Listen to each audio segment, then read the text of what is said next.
Assalamualaikum warahmatullahi wabarakatuh.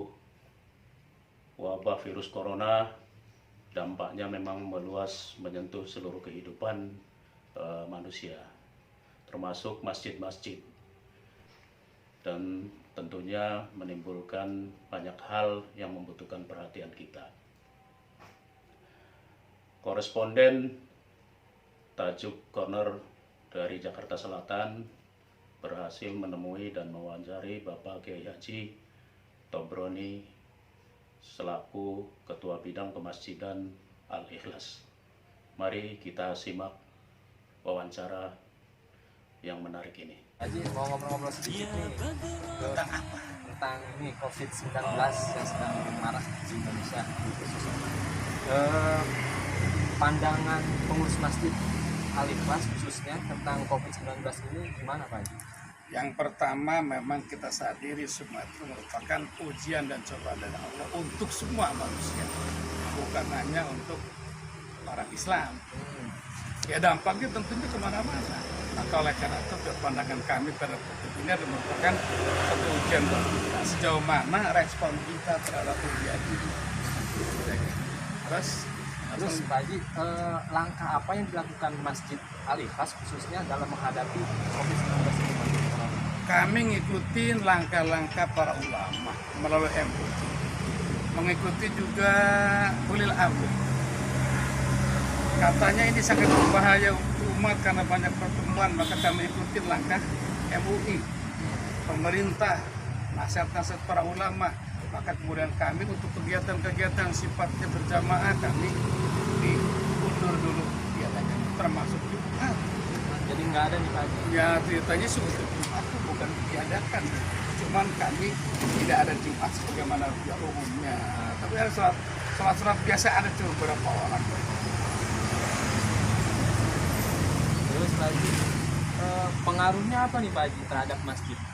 Jelas banget banyak. Yang tadinya kami ada kumpul-kumpul jamaah, umpamanya untuk pengajian, untuk masang hubungan dengan kegiatan sosial, sekarang kan nggak ada. Iya. Dan berpengaruh banget ini. Maka kadang-kadang sedih lihat masjid kosong. Biasanya kumpul banyak orang, anak mudanya, ada anak asuhnya, ada bidang-bidang unit-unit yang lainnya, pengajian ibu-ibu, pengajian bapak-bapak. Sekarang kosong ini. Jadi kan kadang sedih sih. Pengaruhnya jelas banget berat. Terus kalau kan tadi jamaahnya seperti Baji. Nah, kalau misalkan pemasukan kayak zakat, infak, sodakohnya itu gimana? Ada pengaruh? Yang sangat dirasakan adalah kotak amal Jumat. Iya, karena Jumatnya Bagaimanapun imbasnya kan biasanya kan kotak amal Jumat itu kan untuk kegiatan kemasjidan.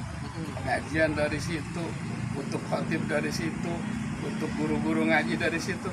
Nah sekarang ada pengaruh untuk pemasukan. Kalau untuk zakat karena kami ada MPZ.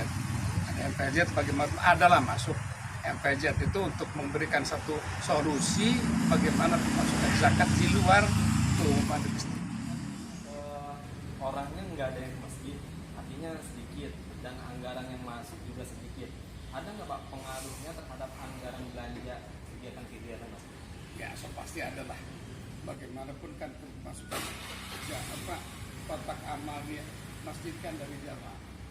Orang yang nggak datang, otomatis ya jelas lah. Tapi bagaimanapun merupakan suatu tantangan buat kita. Bagaimana supaya jamaah bisa tetap memberikan satu solusi buat kita, kegiatan kita. Maka kami ada drive-thru masih tetap ada. Walaupun ya ini banget. Kemudian juga kami tetap masih kegiatan MPZ melalui yang langsung itu, yang dana yang langsung masuk ke PNJ, itu ada laporannya. Ini sangat penting. Ya pengaruh pasti ada lah. Bagaimanapun ya ini harus kita tantangan kita bersama. Mudah-mudahan Amin. banyak yang berdasarkan faktor. Amin, begitu yang paling top. Nah, Haji, apa pandangan pengurus masjid terhadap khotib dan ustadz yang stay di rumah? Ya secara kejiwaan saya juga khotib nih. Ya perlu sebenarnya ada pemikiran bahwa pengurus masjid bagaimana supaya khotib-khotib itu merasa lega. Kadang-kadang maaf selalu maaf nih, bukan khotib yang minta, bukan. Maka pengurus masjid kira-kira bisa berikan solusi, apakah umpamanya ada transport yang diberikan saat dia harusnya khutbah tapi gak naik mimbar, supaya mereka itu tentram. Ya memang secara rezeki yang Allah juga yang ngatur kan, cuma secara pemikiran, secara kejiwaan ya perlu dipikirkan oleh kita sebagai pengurus masjid.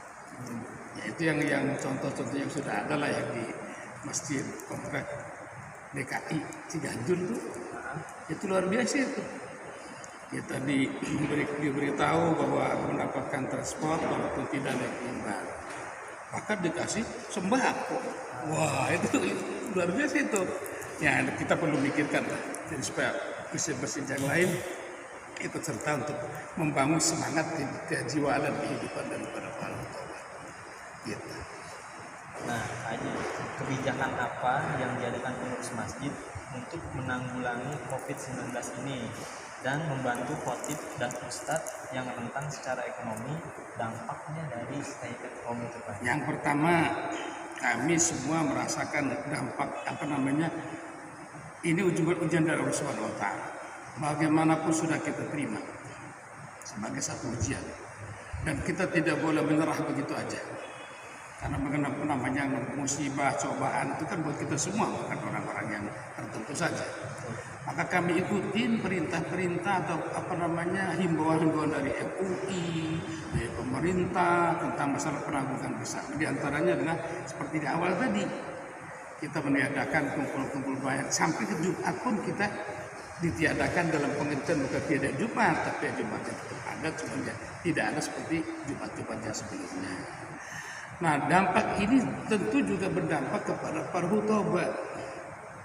Maka yang tadi itu sebagai contohnya, maka bagaimana solusi supaya para khotib ini tidak rentan terhadap masalah ekonomi, merasa ada perhatian lah dari pengurus masjid. Bagaimanapun yang namanya khotib kan dia bersyiar, dakwah, tabligh itu untuk umat semua.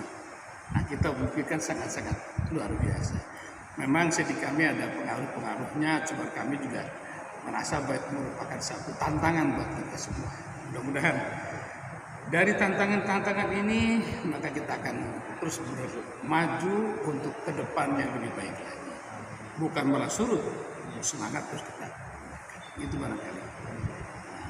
Jadi sebetulnya cukup barangkali. Nah, oleh karena itu kita bermohon kepada Allah Subhanahu wa Ta'ala, mudah-mudahan Allah Subhanahu wa Ta'ala segera untuk mengangkat wabah yang sementara yang sangat-sangat mengerikan buat kita semua. Dan kemudian semangat membangkitkan semangat juang untuk para hutobah, untuk para dai, untuk para mubalik, untuk ke depan lebih bagus lagi. Timbulkan rasa lillahi ta'ala dengan kesungguhan hati kita. Mudah-mudahan Allah Subhanahu wa Ta'ala memberikan rahmat dan ridhonya kepada kita semua, dan memberikan kekuatan dan kemampuan untuk menjaga daripada semangat berdakwah. Mudah-mudahan para dai akan hidup dengan sebaik-baiknya, dan juga umat para jamaah akan layak dalam kehidupannya, baik itu para pedagang kecil. Dampak ini memang dirasakan, cuma ya Allah berikan kepada kemampuan untuk melaksanakan sesuatu yang terbaik di sisi Allah. Demikian, Rabbana atina fid dunya hasanah, fil akhirati hasanah wa qina adzabannar, walhamdulillah.